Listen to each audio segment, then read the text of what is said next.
연구자들이나 이런 사람들 뭐 거기서 또 사람 사는 데니까 다른 일들도 있겠지만 이 프로페셔널들의 인테그리티 정직성 이런 부분들이 대단히 중요하거든요. 이제 거기서 만일에 손상이 생기게 되면은 그 업계에서 살아남을 수가 없는 거죠. 그 연구 보고서가 아주 정밀합니다. 이번에 이제 그 연구 보고서가 9일 날 나왔는데 제가 이렇게 보면서 야 정말 이 사람들 정말 참 대단하다. 한국의 국회의원들 다 한번 읽어봐야 될 정도로 중요한 문건이죠. 주한미군이 2만 명 감축하는 겁니다. 아마 좋아하는 사람들도 있을 겁니다. 2만 명 정도를 감축하니까 큰 뉴스죠. 그러니까 그냥 특파원들의 단신 정도로 처리해서는 안 되고 심청기사가 나오고 이렇게 야단을 떨어야 될 정도로 중요한 그런 뉴스인 겁니다. 그냥 해보는 소리가 아니고 뭐 논리나 이런 게 다 이거 지금 미국 배치 보고서를 보게 되면은 전 세계 20만 명 정도 해외 주둔 그런 미군 배치 상황이나 이런 부분을 다 알 수가 있거든요. 분량은 20쪽인데 굉장히 정밀한 그런 보고서입니다. 오늘 결국은 1950년에 1월 달에 당시에 애치슨 국무장관이 애치슨 라인을 그으면서 이제 결국 6.25 전쟁이 발발하게 된 거지 않습니까? 애치슨 라인 뭐 준할 정도로 이 보고서에 미국 사람들이 지금 어떻게 생각하는 한반도 문제뿐만 아니고 중동이나 유럽에서도 이 미군 문제를 어떻게 생각하냐 이런 부분이 상세하게 이렇게 정리가 돼 있거든요. 그 이제 한국의 국회의원이나 이런 사람들은 바쁘니까 뭐 굉장히 바쁘지 않으면 아침에 밥도 몇 번씩 먹고 해야 되니까 그러니까 뭐 조선중앙 동화 정도 보고 살 거라고요. 그러니까 사고의 폭이라는 이런 것이 뭐 세상 돌아간 걸 알기가 힘든 거죠. 주한미군을 뭐 옳지 않다 뭐 이렇게 해봐야 그거는 당신 생각이고 미국이 어떻게 생각하는지 알아야 될 거 아니에요. 오늘 문제 차근차근하게 살펴보도록 그렇게 하겠습니다. 자, 이게 이제 보시면은 품목별 관세를 때리지 않습니까? 지금 이제 미국 행정부 도널드 트럼프 대통령을 대할 때 한국에 정치하는 사람들이 잘 알아야 될 게 선호가 굉장히 명확한 사람이죠. 이번에 브라질에 50% 관세 때리는 걸 보시기 바랍니다. 호불호가 명확한 겁니다. 이스라엘 네타냐후 총리가 오니까 여러분들 길거리까지 나가서 마중을 하지 않습니까? 호불호가 명확하기 때문에 눈에 많이 벗어나거나 경우에 어긋나게 되면은 엄청나게 가혹한 대접을 받을 수가 있는 거죠. 그거를 다른 보통 사람들처럼 뭐 좀 이렇게 체면 생각하나 이런 게 별로 없는 사람 같거든요. 그냥 본인이 생각해 가지고 옳지 않다 이렇게 하면 그냥 완전히 그냥 박살 내버리는 겁니다. 이 품목별 관세를 이제 쓰는데 이게 지금 오늘 제가 방송 준비하던 4시간 전에 가장 최신 뉴스입니다. 7월 10일 날 오전 9시 29분에 올린 게 트럼프 대통령의 SNS에 이제 구리를 전략 자산으로 간주해 가지고 철강이나 알루미늄 차원에서 50%를 관세를 매기겠다. 그렇게 이야기한 내가 50% 구리 관세를 매기는 거죠. 그럼 50%란 이야기는 기존의 구리나 구리 관련된 제품을 미국에 수출하는 사람들은 문을 닫으라는 이야기거든요. 이제 그런 걸 별로 생각 안 하는 겁니다. 자국의 이익에 우선되면은 남들이 죽든 살든 그거는 별로 본인이 알 바가 아니고 그거는 당신들 일이라는 이야기죠. 영어 표현으로 none of my business인 겁니다. 이런 거를 지금 50%를 때린 겁니다. 뭐 크게 놀랍지는 않죠. 왜냐하면 철강하고 알루미늄이 지금 50%니까 구리에 대해서 50%. 2025년 8월 1일부터 구리에 대해 50% 관세를 부과합니다. 강력한 국가안보평가를 받은 이후에 결정한 것입니다. 구리는 반도체, 항공기, 선박, 탄약, 데이터 센터, 리튬이온, 레이더 시스템, 미사일 방어체계, 심지어 초음속 무기 제조에 필수적입니다. 이제 50%를 때린 거지 않습니까? 그럼 이제 이렇게 구리를 전략 품목으로 이렇게 선택한 것은 뭐 간단하게 이야기하면 두 가지 때문이지 않습니까?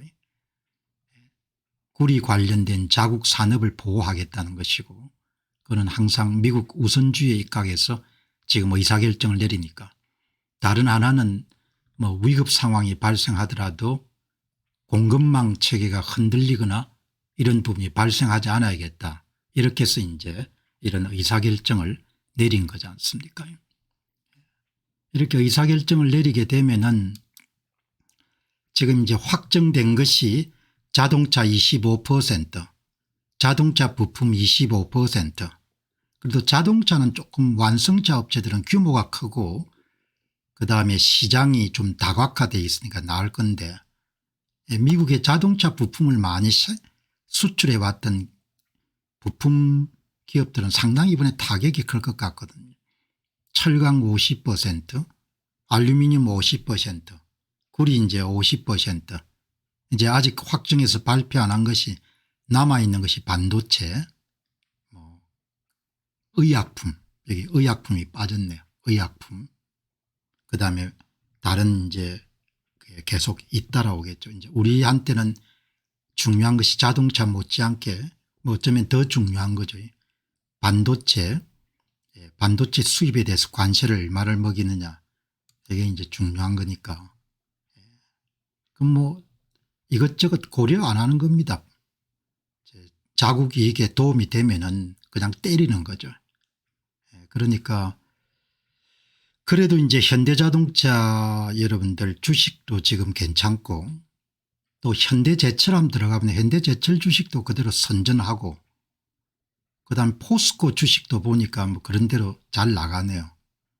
그런데 이제 보시게 되면은 LS 니코동 재련, 지금 이제 비상장사로 수입합니다만은 대미 수출 비중이 한 10에서 20% 정도니까, 이런 큰 기업들은 뭐 어떻게 또 현지 생산을 늘리든지 이런 방법을 찾아 가지고 극복할 수 있는 것 같아요. 풍산도 마찬가지고 좀 타격은 받겠지만, 큰 기업들은 시장도 다각화되어 있고 품목도 좀 다각화되어 있기 때문에 그럭저럭 그냥 관세가 오더라 다른 기업들도 다 이렇게 여러분들 관세 부과를 받으니까 뭐 어느 정도 견딜 수가 있는데, 그런데 이제 작은 기업들이 문제지 않습니까? 작은 기업들이. 큰 기업들은 그래도 이제 주가가 그대로 받쳐주는 것은, 뭐 큰 기업들은 특히 이제 철강 같은 경우는 현대제철이 루이지애나에 여러분들 공장을 만들어 가지고, 그러면 아마 그게 지분을 포스코도 좀 투자를 해 가지고 제품을 공급받는 뭐 그런 식으로 추진되니까 이제 크게 타격을 받지가 않는데, 그런데 아마 이제 제가 아주 상세하게 업계는 모르지만 그런 구리 관련된 것을 받아 가지고 파생 상품을 만드는 황동봉 제조업체라든지 구리선 제조업체라든지 또 장식품 중소업체들은 타격이 클 거라고요. 아주 제가 볼 땐 타격이 클 거라고 보거든요. 이런 업체들이 얼마나 있는지는 모르겠는데, 이제 관세 폭탄이 중소기업들이 가장 크게 타격을 받는 거죠. 중소기업들이. 그러니까 정말 이렇게 이러면 50%씩 때리면은, 오늘도 이렇게 월스트리트 저널에 좌측 바로 하단에 트럼프가 브라질에 50%를 부과한다, 이렇게 이야기하지 않습니까? 그러니까 브라질이 이제 좀 좌파 정권이 등장했죠. 그래 전 대통령 우파 대통령을 박해하기 시작하니까 조금 전에도 말씀드린 바와 같이 도널드 트럼프 대통령은 호불호가 굉장히 명확한 사람이 돼 가지고 그 전 우파 대통령을 박해하니까 그대로 뭡니까 이분이 전 대통령이죠. 선거가 조금 이상했습니다. 이번 선거가. 브라질 역사상 가장 박빙선거였는데 선거가 조금 이상했죠. 그러니까 SNS도 뭐죠.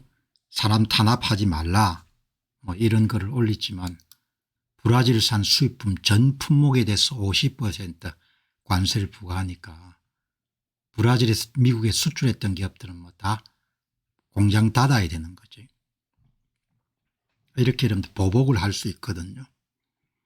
이런 것을 별로 개의치 않는 그런 브라질의 우파 지도자이자 전 대통령이자 오랜 트럼프와 동맹관계에 있었던 보우소나루 전 브라질 대통령에 대해서 현 대통령이 쿠데타 시도 혐의로 재판을 받으니까 여기도 뭐 이제 사법부가 엉망진창인 것 같아요. 그러니까 이제 이번에 50%를 때린 거죠. 50%를 때렸는데 이게 이제 어제인가 이 타격을 받은 분들이 굉장히 많으시더라고요. 오늘 이걸 준비했는데 그게 내용이 좀 빠져 있네요. 어떻게 하다 보니까. 어제 방송이 나가고 난 다음에 이 중요한 내용을 제가 빠뜨렸네요. 어제 한 분이 글을 올리셨더라고요. 시청하시는 분인데 오랫동안 이제 알루미늄 주방기구를 만들어 가지고 미국 시장을 대상으로 판매를 해왔는데 그러니까 알루미늄을 받아 가지고 가공업체인 거죠. 알루미늄 식당이나 주방용품을 만들었으니까. 그런데 거기에 알루미늄이 들어갔다 했으면 그 제품도 50% 관세를 때리는 겁니다. 그러니까 수십 년간 그 사업을 해오신 것 같은데 사업을 접어야 될 상황인 거죠. 사업을. 채사는 이미 맞지 않는 것은 물론이고 그러니까 제가 지금 한국의 주가 동향이나 이런 것을 보게 되면은 그래도 관세 후 폭풍이 있다 없다 이렇게 하더라도 규모가 좀 있는 기업들은 나름대로 극복할 수 있는 그런 방법들이 있는데 가장 이렇게 심각하게 타격을 받는 분들이 이제 중소업체들, 알루미늄 가공업체들, 그건 별도로 분리해서 이제 협상을 해줘야 되는데 뭐 관리들이야 그런 게 관심이 없는 거죠. 알루미늄이라면 전부가 다 같은 카테고리 안에 들어가 가지고 알루미늄으로 만든 주방용품을 여러분들 50% 텍스를 매기고 미국에 어떻게 팔겠습니까? 어디 가서 하소연할 때도 없고 어마어마하게 힘들다는 거죠. 사업을 접어야 된다는 겁니다. 그러니까 철강이면 철강을 여러분들 납품받아 가지고 가공제품을 하는데도 전부 다 철강을 다 때리는 거죠. 그래서 가전용 철강을 쓰니까 냉장고나 이런 데 전부 다 여러분들 관세를 50% 맞는 거지 않습니까? 그러니까 봉급을 받거나 그냥 일반 국민들 입장에서는 그런가 보다 하는데 야 어제 제가 그분이 남긴 거 도저히 바이어들이 전부 다 여러분들 오다를 받을 수 없는 상황이란 거죠. 야 이게 큰 문제구나. 우리는 그냥 대기업 문제만 보는데 그게 관련된 분들이 얼마나 많겠냐 이야기죠. 그분 말씀이 어디 가서 하소연할 데도 없고 국가도 그런 문제 전혀 모르는 것 같고 그런 업체들이 얼마나 많겠습니까. 그냥 상장회사들 빼고. 그러니까 참 도널드 트럼프 대통령은 자국 입장에서 그렇게 하는데 야 이게 참 보통 일이 아니구나 그런 생각이 지금 드는 겁니다. 자 어떻든 간에 사실 보면은 50% 관세율 같은 것은 전쟁 상태라고 볼 수 있는데 평화시에는 누구도 상상하기 힘든 관세율이고 상대방 보고 수출할 수 없음을 뜻하는 것이기 때문인데 이런 일이 국가의 정책으로 얼마나 실행에 옮겨질 수 있는 그런 시대를 지금 우리가 사는 거죠. 그게 엄청나게 겁난 시대를 사는 겁니다. 그러니까 지금 여당의 그런 고위직 사람들도 말 조심하고 요즘에 실시간으로 다 정보가 전달되니까 험담하거나 아니면 비꼬거나 조선중앙에서 본 논조대로 그냥 트럼프 대통령을 그냥 까거나 이렇게 하면은 이제 큰 낭패를 당할 수가 있는 거죠. 불필요한 마찰을 피할 필요가 없는 겁니다. 자, 여러분들 보시면은 다음 뉴스는 이제 어제 보도를 드렸기 때문에 이 X 여기는 좀 미녀처럼 나오는데 나이가 좀 들으신 분입니다. 린다 야키리노 X 지금 트위터의 CEO를 2년 하고 이제 그만둔 내용들이 어제 제가 잠시 보도를 했지 않습니까? 2년 만에 이제 그만뒀는데 요즘에 일론 머스크하고 관련해서 이제 뭐 여러 가지 그런 사연들이 많기 때문에 린다 야케리노라는 분이 이 업계 광고 업계는 굉장히 유명한 분이더구먼요. 그래서 이제 이분이 왜 그만뒀는지 궁금하지 않습니까? 그래서 뭐 그렇게 중요한 이야기는 아니지만 어제 보도를 내보냈기 때문에 업계에서 1963년생이네요. 아주 출세를 많이 했네요. 펜스테이트를 졸업했네. 유펜이 아니고 1985년도에 펜스테이트를 졸업하고 펜스테이트 아주 큰 학교입니다. 그리고 경력을 보니까 제가 되게 사람을 보면은 이분이 무슨 경력을 쌓아왔냐. 경력이 엄청나게 화려하네요. 미국의 여러분들 거의 톱 수준의 엔터테인먼트 회사이자 미디어 회사 터너 엔터테인먼트의 부사장을 지냈고 NBC 유니버스의 글로벌 광고 및 파트너십 대표를 지냈네요. 그러니까 대단한 그런 여글인 겁니다. 1963년생으로 트위터를 인수한 다음에 이제 광고 업계하고 관계가 매끄럽지 않으니까 일론 머스크 CEO가 이 소위 린다라는 사람을 스카웃을 해가지고 이제 광고 전문가니까 네트워크도 넓고 할 테니까 전진 배치한 겁니다. 근데 두 사람이 이제 걸어온 과정들이 너무 다르기 때문에 불협화음이 생길 수 있는 거죠. 그 내용도 한번 들여다볼 필요가 있으니까 오너하고 여러분들 의견이 맞지 않으면 떠날 수밖에 없지 않습니까? 뭐 그거는 뭐 할 수가 없는데 미국에서도 어떻게 떠나는지는 게 궁금하니까 이제 한번 그녀의 재임 기간은 2년으로 아주 짧습니다. 그래서 사람들은 퇴임 이후에 궁금함을 갖고 있습니다. 제 자신이 이제 궁금한 겁니다. 일론 머스크하고 여러분들 보조를 맞춰서 일을 하는 것이 참 쉬운 일이 아닐 텐데 일론 머스크의 불규칙한 행동으로 인해 광고 분야의 타격이 컸습니다. 광고 고객을 다시 끌어들이기가 더 어려워졌습니다. 일론 머스크가 하고 싶은 대로 말하고 행동하니까 그러니까 이렇게 광고 업계에 있는 엔지니어들은 좀 소비자나 이런 부분을 대하지 않으니까 이런 린다 야카리노나 이런 사람들은 힘들었을 거예요. 조금 이제 노력해 가지고 봉합을 해 놓으면은 또 여러분들 말을 그냥 너무나 거칠게 해 가지고 분규가 생기고 그런 일들이 반복이 될 테니까 그 이야기를 하는 겁니다. 그리고 이제 아주 또 중요한 이유는 처음에는 X의 광고 부분에 강점을 갖고 있는 사람이니까 이제 받아들였는데 이제 사업 환경이 계속 바뀌니까 X하고 그다음에 XAI라는 AI 업체를 합병을 했으니까 이제 주도권이 AI로 넘어간 거죠. 그 본인의 이제 영역이나 활동 범위가 줄어든 겁니다. X와 XI 합병으로 사람들이 뉴스를 여기 AXI가 아니고 XAI입니다.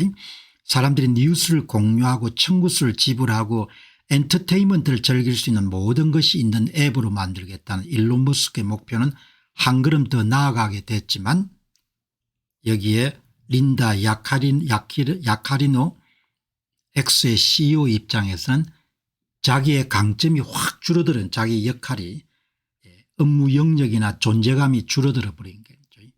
뭐 이런 환경은 발생할 수가 있죠. 왜냐하면 경영 환경이라는 것이 계속 바뀌는 거니까 2년 전에 여러분들 스카우트 했을 때하고 상황이 너무 많이 바뀐 거니까. 예. 그러니까 합병을 해가지고 이제 본인이 장기를 잘 발휘할 수 있는 분야가 확 줄어들어 버린 겁니다. 예. 미디어 중심으로 접근하는 린다 CEO하고 AI 중심으로 접근하는 일론 머스크가 충돌할 수밖에 없는 거죠. 예. 그러니까 뭐 이제 이럴 때는 그냥 모양새 좀 차려가지고 잘 떠나는 게 좋겠죠. 예. 이제 그녀가 재임하고 있는 동안에는 애플이나 아마존 같은 그런 대형 광고주가 다시 X에 돌아올 수 있도록 그렇게 기회를 잡았는데 그런데 일론 머스크가 인수하기 이전 수준까지 광고 수입이 창출이 안 되는 거죠. 그러니까 이제 일론 머스크는 계속 이 CEO와 함께 압박을 가할 거고 이제 그런 과정에서 이제 불협화음이 생긴 것 같습니다. 그리고 가장 중요한 문제는 광고를 수주하려면은 광고주가 갑이니까 일론 머스크는 항상 자기가 갑인 겁니다. 그러니까 말도 함부로 하고 이렇게 하니까 조금 봉합해 놓으면 또 여러분들 무너뜨리고 봉합해 놓으면 또 무너뜨리고 이렇게 하니까 광고주 신뢰 회복이 안 되니까 예전 수준이 안 되는 겁니다. 취임부터 그녀가 정권을 가진 CEO가 되기 힘들었습니다. 일론 머스크가 X의 제품 설계와 기술을 주도하고 린다 야카리노는 광고 및 비즈니스 운영에 국한한 시켰기 때문에 정권을 가고 일을 할 수가 없는 겁니다. 그리고 이제 일론 머스크가 설화 사건이 많지 않습니까? 이번에 적나라하게 제가 봤죠. 오늘 한국의 경제신문 보니까 한국의 테슬라 주주들이 이제 주식을 파는 사람들이 좀 늘어난다는 소식을 오늘 올랐더군요. 당연히 비중을 줄여야 되죠. 뭐 설마 사람 잘 안 바뀌거든요. 테슬라는 유망한 종목은 종목인데 비중이 많다는 것은 굉장히 위험한 거죠. 다행히 이제 한국 사람들이 28조 원을 갖고 있다가 줄여나가더라고요. 똑같은 CEO 입장일 겁니다. 그러니까 뭐 엄청난 설화 사건을 일으키게 되면 다음에 이제 그걸 또 수습해야 되는 사람이 린다 야카리노 CEO니까 수습해 놓으면 다시 어지럽히고 또 수습해 놓으면 어지럽히는 패턴이 반복되었습니다. 그러니까 이제 이번에 정치 참여하는 걸 보고 이 결정을 한 게 일주일밖에 안 됐다고 하거든요. 린다 야카리노 CEO가 사임을 해야겠다고 생각한 것이 일주일밖에 안 됐답니다. 그러니까 일론 머스크하고 도널드 트럼프 대통령의 갈등이 증폭되고 아메리칸 파티를 만들기로 결정하고 그러면서 더 이상 여기에서 머물러서 안 되겠다. 그래서 떠나는 겁니다. 이렇게 타이밍이 있거든요. 모든 일이 타이밍이 있는 겁니다. 떠날 때도 타이밍이 있고 일을 할 때도 타이밍이 있는 겁니다. 그 타이밍을 이제 못 지키면은 고생을 하지 않습니까? 우리도 지금 보지 않습니까? 한 보도에 따르면 이번 사임은 오랜 기간 동안 준비된 것이 아니고 일주일, 그러니까 이제 2년 동안은 그동안 잘 될 거라고 해서 참았는데 이제 정치 참여한 걸 보면서 야 이거는 더 이상 내가 병나겠구나 이렇게 생각해 가지고 전격적으로 그냥 사표를 던진 거죠. 현재 X의 경영 상황은 겉으로 알려진 것에 비해서 크게 잘 돌아가고 있는 것은 아닙니다.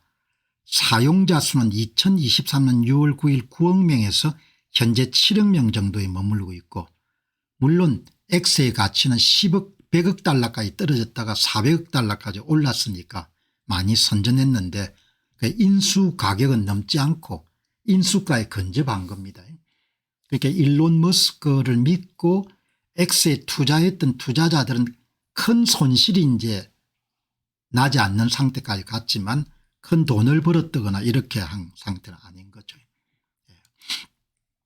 두 사람의 차이는 이제 소통 방식도 차이였는데 일론 머스크는 이메일이나 뭐 트위터나 뭐 이런 걸 가지고 여러분들 즉시 소통하는 것이고, 여기 이제 린다 야카리노라는 사람은 큰 기업에서 근무를 했으니까 이 커뮤니케이션도 약간 격식이 있고 그렇게 해야 되지 않느냐, 그런 부분들이 차이가 많이 났던 것 같습니다.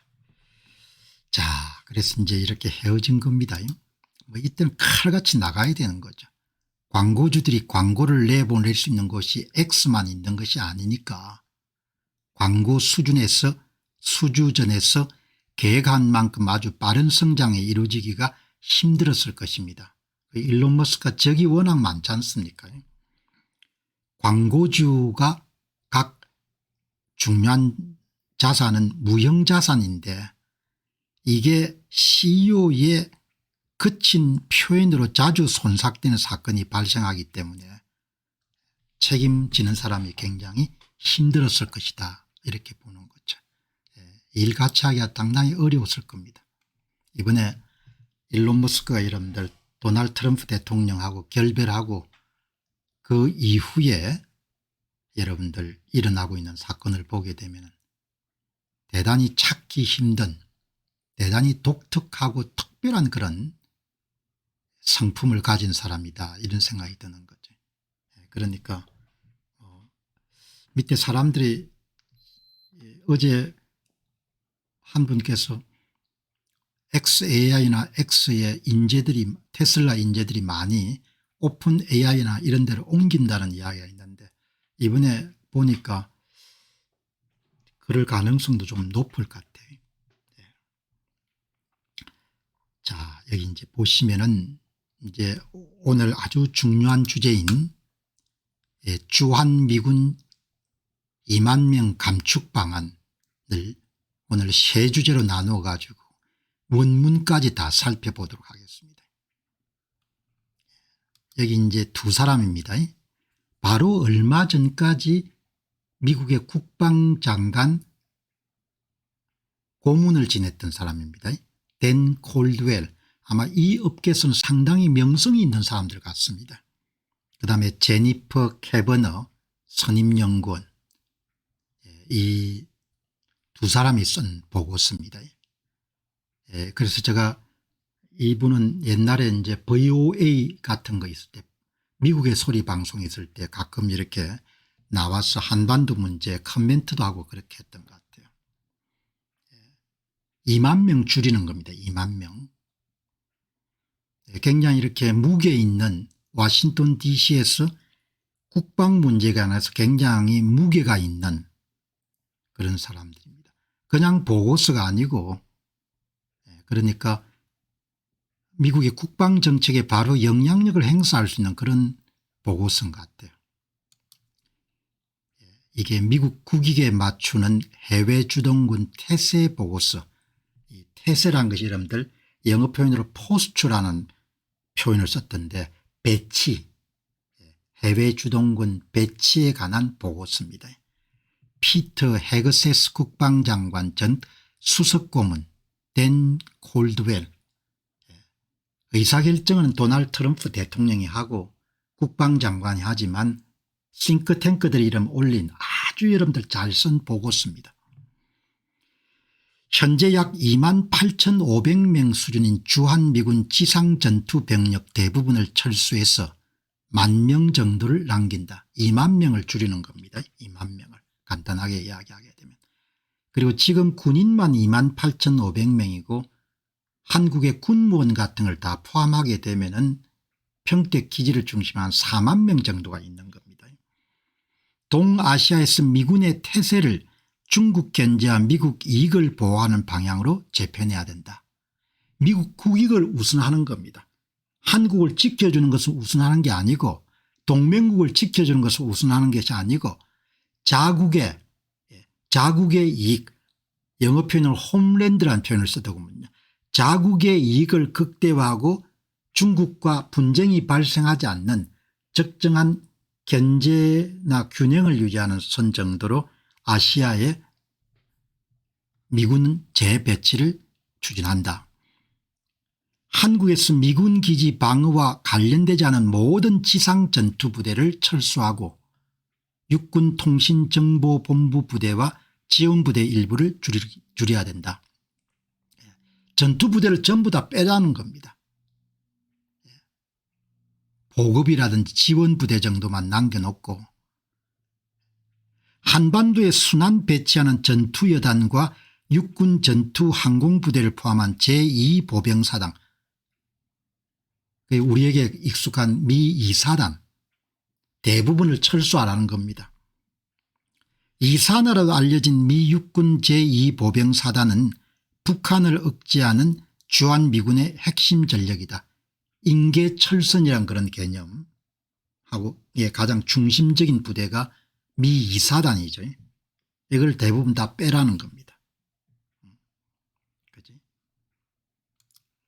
태세 조정이 필요한 이유는 인도 태평양 지역에서 분쟁이 발생할 경우 미국이 한국에 있는 기지를 제한 없이 사용할 수 있는 접근권이 없기 때문이다. 한국 정부가 협조를 안 해줄 거라고 이렇게 보는 겁니다. 그러면 우리가 몇만 명을 묶어 놓을 필요가 없다는 거죠.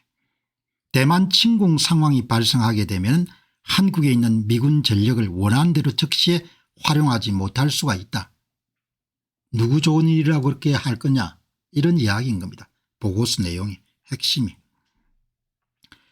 미국의 동맹 파트너들의 안보 무임승차는 여전히 지금 계속되고 있다.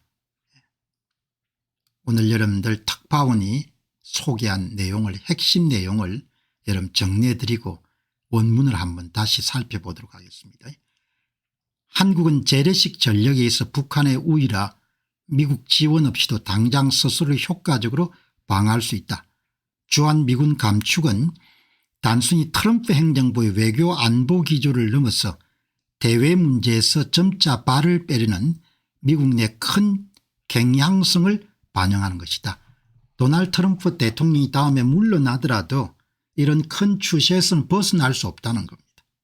주한미군 감축은 4년 이내에 현실화될 것으로 본다. 그렇게 여러분들 정리를 한 거죠. 현재 한미 간의 논의 중인 전시작전 통제권 이양 문제가 장기적으로 미군 감축의 방아쇠가 될 것이다. 아마 지금 정부는 좋아할 겁니다. 전시작전 통제권. 나는 한국군이 스스로 전시독점 통제권을 여러분들 행사할 수 있는 능력이 되는지는 모르겠는데 그 사람들은 능력이 되든 안 되든 간에 그냥 가져오는 것 자체가 좋은 일이라고 생각하니까 미국은 아주 잘 됐다고 생각하는 거죠. 이 차제이 뭡니까? 그냥 넘겨버리는 거죠. 한국 내 미군 기지를 어떻게 활용할 수 있을지에 대한 보장이 없다. 3만 명 병력을 원하는 대로 사용할 수 없다면 미국 입장에서는 위험 요소다. 국방부가 태세 조정을 하는 데 있어 이 부분을 핵심적으로 고려할 것이다. 아니, 자기 나라 군대를 자기들이 쓰겠다는데 못 쓰면 당연히 옮기겠죠. 한국인 입장에만 생각해 보지 말고 제가 항상 강조하는 것이 군대를 주둔시키는 사람 입장에 생각해 보면 답이 다 나오는 거죠.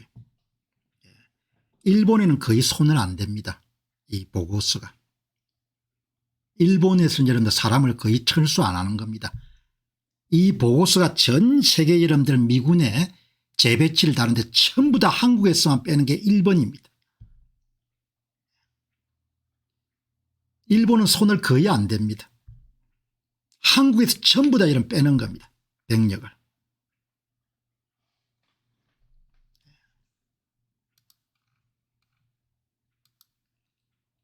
국방부는 양안 갈등 시에 한국에 있는 기지를 활용해 작전을 수행하기를 희망하지만 여기 미국 국방부입니다.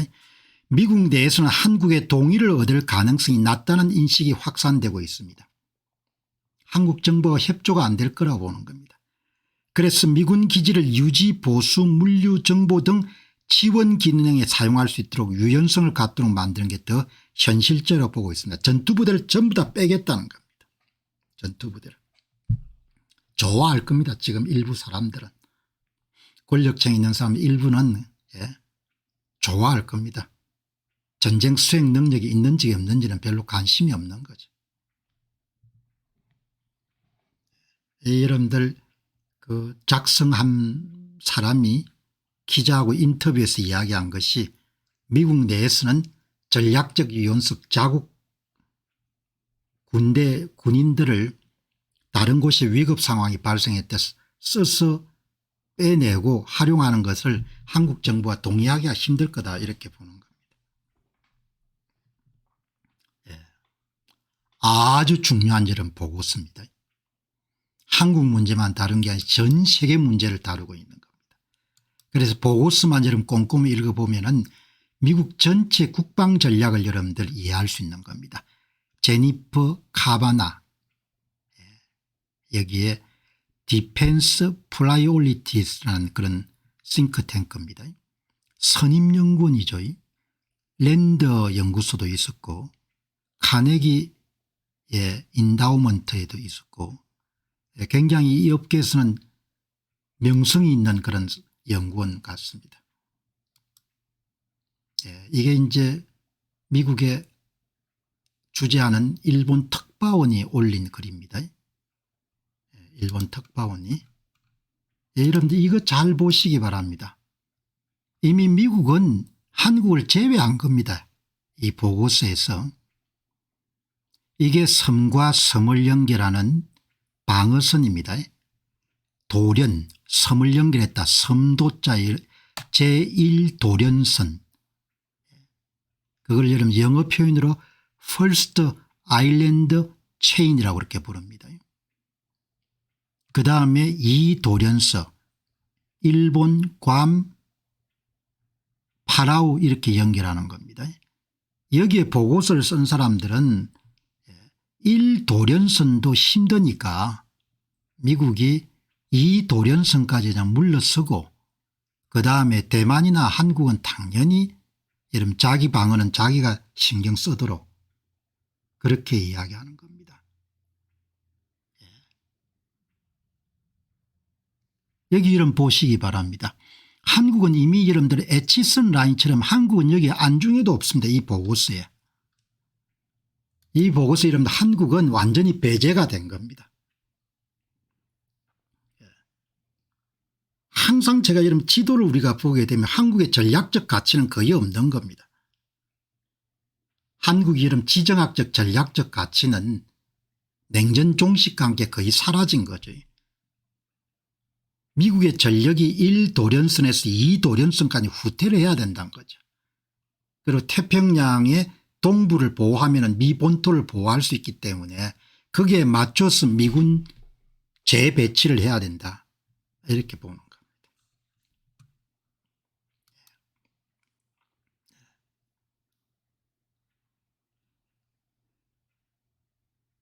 이 연구 보고서는 일본이 오키나와를 비롯해서 여러분들 이 부분에서 스스로 책임을 져야 된다고 이렇게 지적하고 있고 그리고 미국이 전략자산의 상당히 많은 부분을 제2도련선 일본과 괌을 연결한 제2도련선을 여러분들 후퇴시켜 가지고 중국과 이런 갈등을 빚을 필요가 없다 이렇게 이야기하는 겁니다. 제2도련선 영어 표현으로 Second Island Chain. 그런데 제1도련선이나 제2도련선에는 한반도가 들어있지 않는 겁니다. 한반도가 들어있지 않는 거니까 한반도는 이미 제거를 해버린 겁니다. 거기에 맞춰서 연구 보고서가 쓰여진 거죠. 이게 도련선 전략 섬체인 방어 전략은 오키나와 괌 파라우 마살 제도를 포함한 태평양 지역에 일본 중국 대만 필리핀 남중국해를 아우르는 군사 전략이고 제1도련선 제2도련선이 있는데 여기 저자들은 제2도련선까지 전략자산을 다 후퇴시켜야 된다. 나머지는 각자 동맹국들이 자기들이 스스로 책임질 수 있도록 해야 된다. 그 이야기를 지금 하고 있는 겁니다. 그 내용을 켄 모리야슈라는 일본 니케이 아시아 특파원이 이렇게 전했네요. 우리보다 조금 더 빠르게 여러분들 이 보도를 한 겁니다. 주한미군 65% 감축 28,000명에서 10,000명 수준으로 그걸 여러분들 우리 특파원보다 좀 더 빠르게 이렇게 보낸 겁니다. 컷 US Forces Korea 플럼 28,500명에서 10,000명으로 줄여야 된다. 그냥 한번 해보는 소리가 아니고 어마어마하게 정교한 그런 주장인 겁니다. 주한미군을 전면 감축하는 겁니다. 전투병단을 전부 다 뺀다는 겁니다. 미군 재배치 보고서가 아주 잘 쓴 이런 보고서입니다. 글로벌 밀리터리 포스처니까 전 세계에 주둔하고 있는 미군의 재배치와 관련된 겁니다.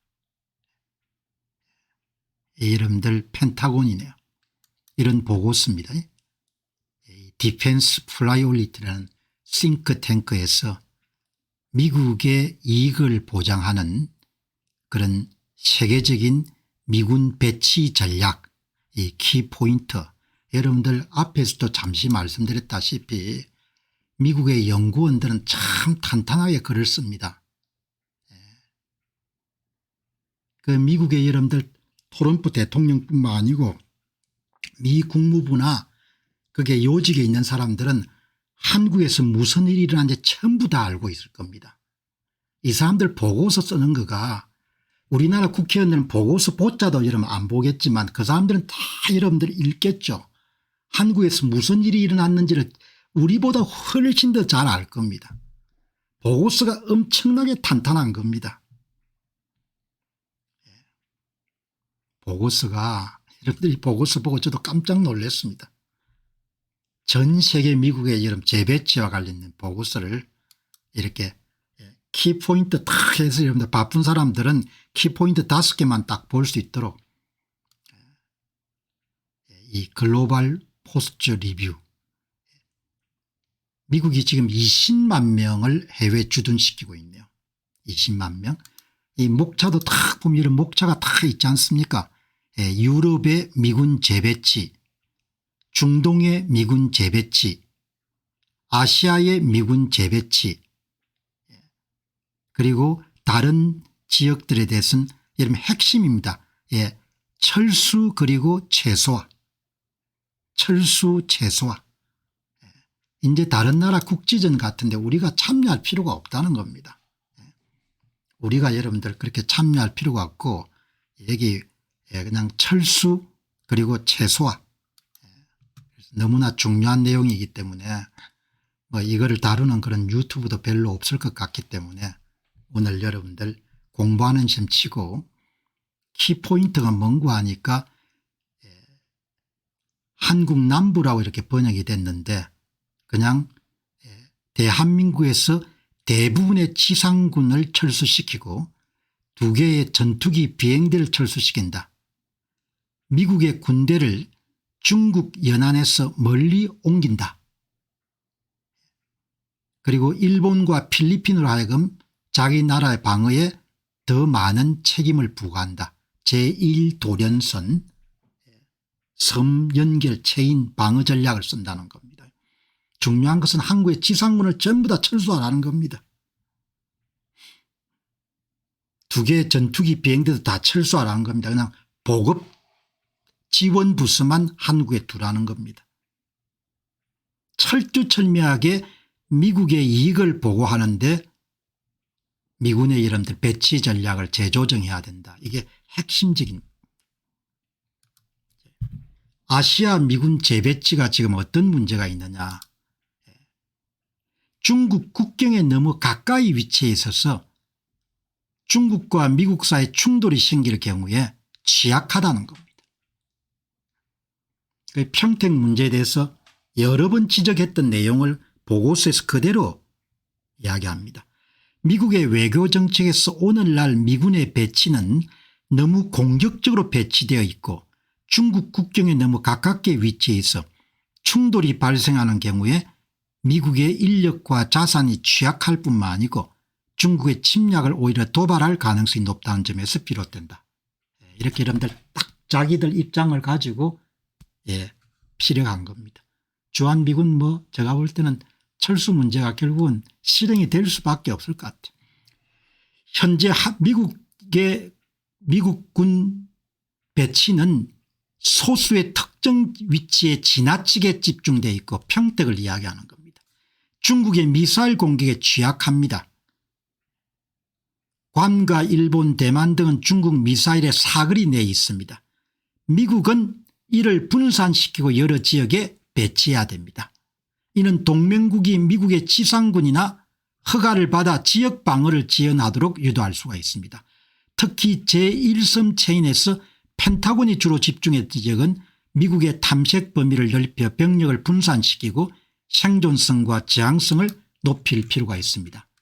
여러분 앞에서 이야기한 것처럼 미국이 제2도련선 세컨 아일랜드 체인으로 물러나고 앞에 제2도련선 책임은 대만이나 일본이나 필리핀이 더 많은 국방비를 투입해서 수행하도록 그렇게 해야 된다는 거죠.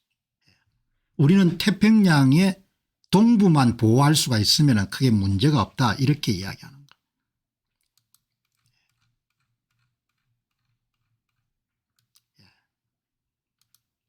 다른 전선에서와 마찬가지로 미국의 동맹국들과 파트너들이 무료로 편성하는 문제가 여전히 남아있고 한국은 많은 미국 동맹국보다도 국방에 더 많은 비용을 지출했음에도 불구하고 여전히 일부 핵심 전투 지원 능력에 있어 미국에 의존하고 있다.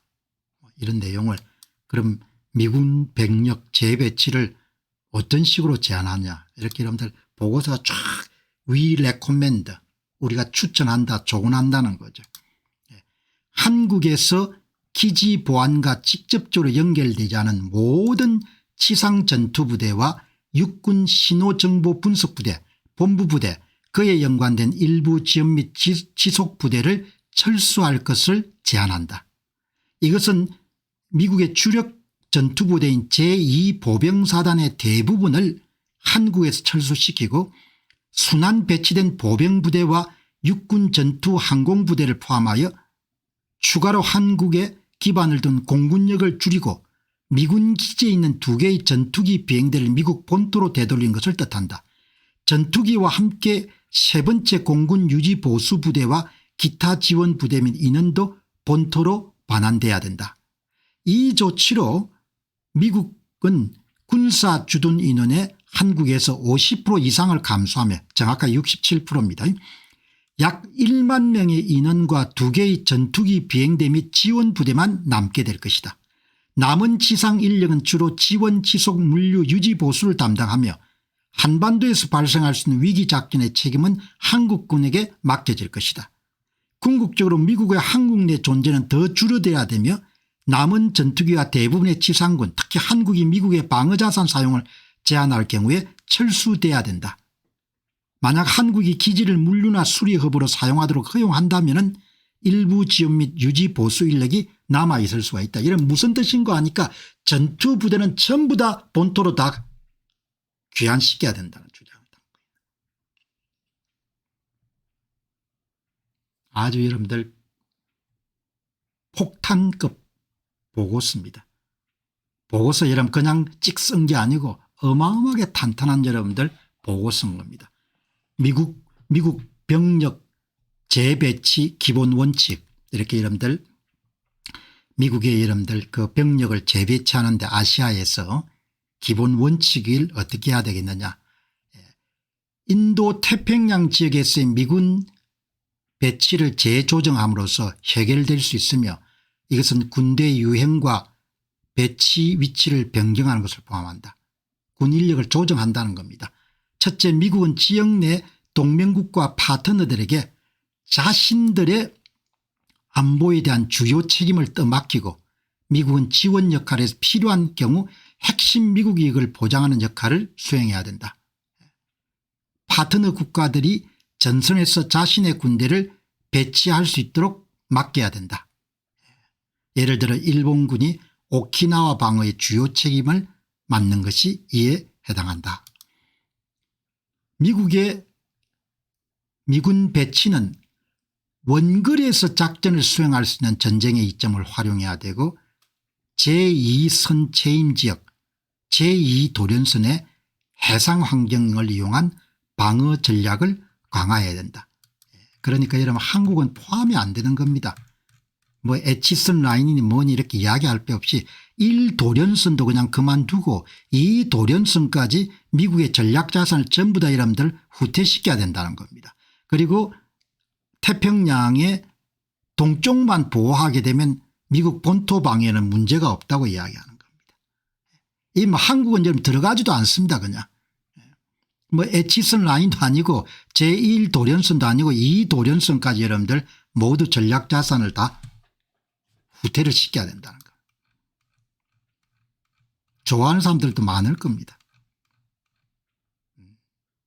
사람들 철이 없는 사람들이 많으니까. 여러분들 제2선 체임 지역의 해상 환경을 이용한 방어 전략을 강화해야 된다. 제2도련선까지 여러분들 물러나라는 겁니다. 자, 여기 이제 보시면은 이 요약입니다.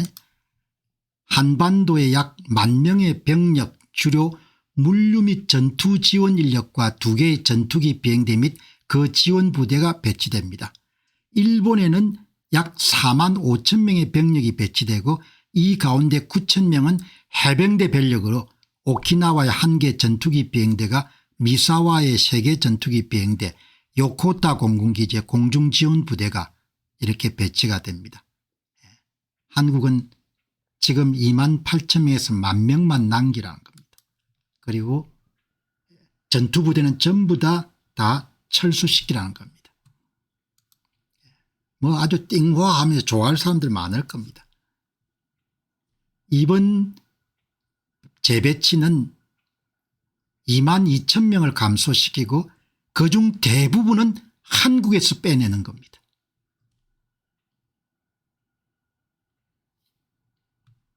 일본에서는 9,000명이 줄어들지만 5,000 뭐 몇 명에서 4,900명으로 그중 많은 병력이 괌이나 제2섬체인 다른 지역으로 이동하여 미국 본토로 돌아오지 않는데 그냥 한국에서 이런들 한 2만 명 정도를 빼가지고 그냥 미국 본토로 재배치해라는 거죠. 전투부대를 남기지 말라는 겁니다. 그리고 여러분들 미국의 전략방어선은 제2도련선 필리핀이나 대만이나 일본이 자국 방위를 담당하게 하고 훨씬 더 뒤로 물러나라는 겁니다. 미국의 아시아 군사력 이런 배치는 제2섬 체인으로 후퇴하고 더 분산 배치되고 수중 영역에서 우위를 강화하기 위해서 지역 내 추가적인 미국 소유 잠수함을 배치하는 것이 좋겠다. 여러분 이렇게 여기까지 물러나라는 겁니다. 이 도련선 제2도련선 세컨 아일랜드 체인까지 물러나라는 겁니다. 그 앞에 거는 전부 다 자기들이 다 책임을 지라고 하라는 겁니다. 한국 이야기는 나오도 않습니다. 그냥 전부 병력 빼라는 이야기밖에 안 나오는 거죠. 여기 이제 요약을 한 겁니다. 일본에서 9,000명을 빼는 겁니다. 오키나와에서. 그러나 45,000명은 남는 겁니다. 그리고 9,000명을 빼가지고 괌이나 제2도련선 일대에 배치를 하는 겁니다. 한국은 그냥 그대로 2만 명 정도 빼는 겁니다. 리무버 모스트 그라운드 컴뱃이니까 지상군을 전부 다 빼라는 겁니다. 그리고 전투 부대도 전투 여러분들 공군 지원 부대도 다 빼라는 겁니다. 리무버 2개의 여러분들 전투 여단도 다 빼라는 겁니다. 여러분 이거를 작성한 사람이 바로 얼마 전까지 미 국방장관의 수석 고문을 지냈던 사람입니다. 그리고 제가 보고서를 보면서 느낀 거는 그냥 연구 보고서가 아니고 트럼프 행정부의 전 세계 20만 명의 미군 재배치 논의가 계속 진행 중인데 지금 이게 여러분 오늘 어제 이야기가 아니고 미군의 여러분들 재배치 포스트에 관한 이야기들이 쭉 여러분들 트럼프 행정부가 등장하기 전부터 나왔는데 이게 뭔가 하니까 국방장관의 여러분들 의중을 잘 아는 사람이 고문을 그만두고 가서 여러분들 그냥 행정부에 이렇게 하십시오라고 올린 겁니다. 이렇게. 그래서 보통 여러분들 보고서라고 제가 안 보는 겁니다. 이 보고서가 여러분들 시간 되시면 한번 읽어보시기 바랍니다. 이게 이 보고서가 그냥 연구소에서 그냥 내는 보고서가 아니고 미 국방부의 여러분들 요청을 받아 가지고 이 분야에 오랫동안 일을 해온 제니퍼 카발라라는 사람하고 단 콜드웰이라는 사람이 여러분들 공조로 쓴 것이고 이 단 콜드웰은 얼마 전까지 전 국방부 수석 고문을 지낸 거죠. 그리고 제니퍼 카바나라는 이 사람은 이런 분야에 오랫동안 수십 년 동안 업무를 해온 그런 군사 전문가 같거든요. 그러니까 결론은 아시아의 결론은 뭔가 하냐 주한미군에서 2만 명을 빼라는 겁니다. 2만 명을.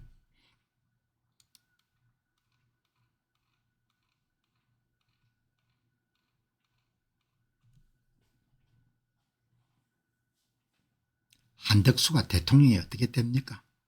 한덕수가 대통령이 될 수 없는 거죠. 누가 나와도 될 수 없는 건데. 자, 여러분들 오늘 이 보고서가 워낙 중요하기 때문에 한번 더 정리를 하도록 그렇게 하겠습니다. 여러분들 오늘 말씀드린 내용은 이제 우리가 영어권에 속하지 않기 때문에 그러니까 세상 돌아가는 것을 그렇게 이제 좀 소홀히 여길 수 있지 않습니까? 저는 상당히 이제 중요한 보고서라고 본 겁니다. 이 보고서에 여러분들 한번 정리하는 의미에서 키포인트 부분만 한번 여러분들 완독을 한번 해보도록 하겠습니다. 이 키포인트입니다. 이 키포인트 부분만 완독을 하게 되면은 펜타곤은 미국의 글로벌 군사 태세를 현실주의와 힘의 자젤한 대전략에 부합하도록 재검토해야 됩니다.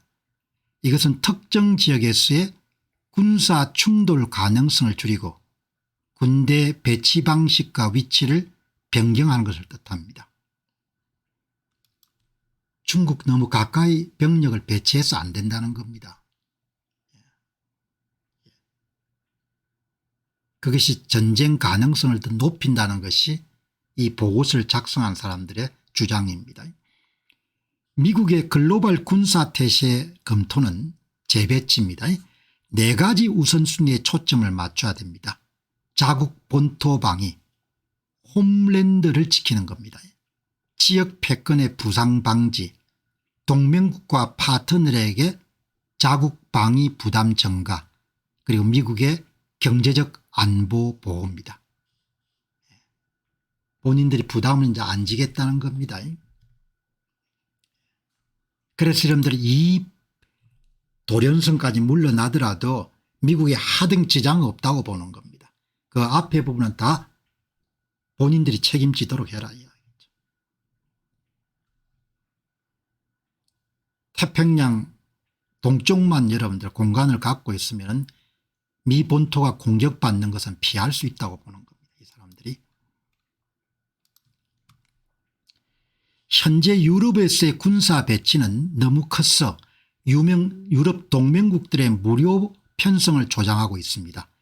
이것으로 인해 그들이 더 많은 책임을 지는 것을 방해하고 있습니다. 특히 러시아의 2014년 우크라이나 침공 이후로 이 같은 것은 동맹국들의 자체 보안을 강화할 기회를 약화시켰습니다. 따라서 유럽으로부터 일부 지상 전투부대 철수, 다수의 전투기 비행대 철수, 그리고 여러 구축함의 철수를 포함한 조치들이 필요합니다. 이런 요약을 지금 보는 겁니다. 이 보고서의 요약을.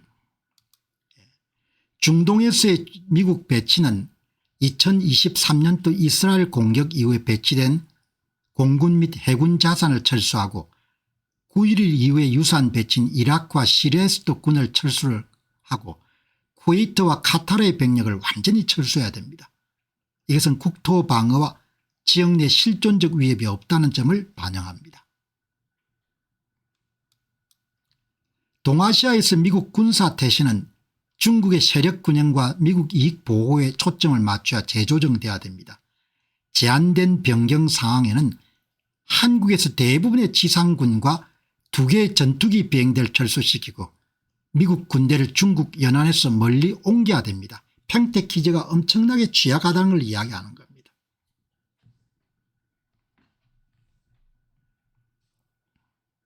그래서 결론이 여러분들 앞에서 나왔던 내용이 이렇게 모스트니까 대부분의 지상군하고 그다음에 전투부대를 철수하는 겁니다.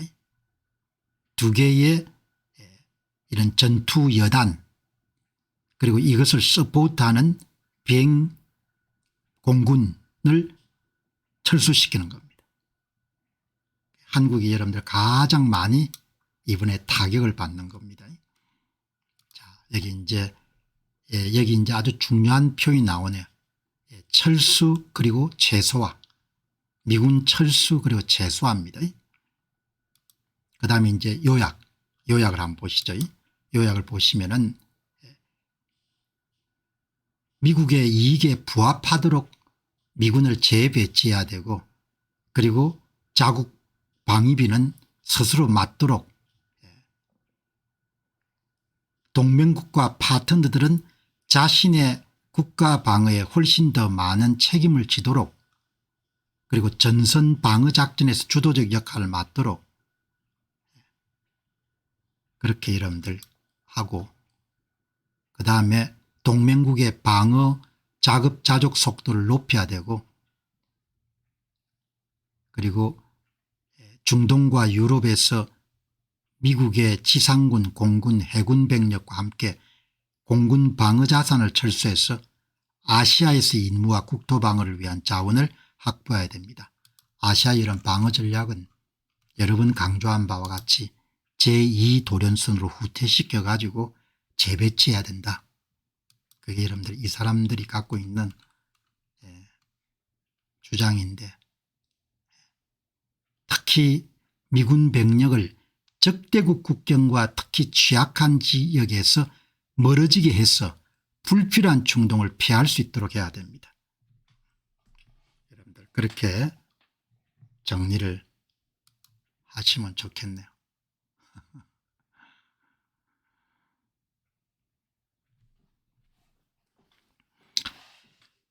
여러분 한미관계가 참 미묘하게 돌아가는 것 같습니다.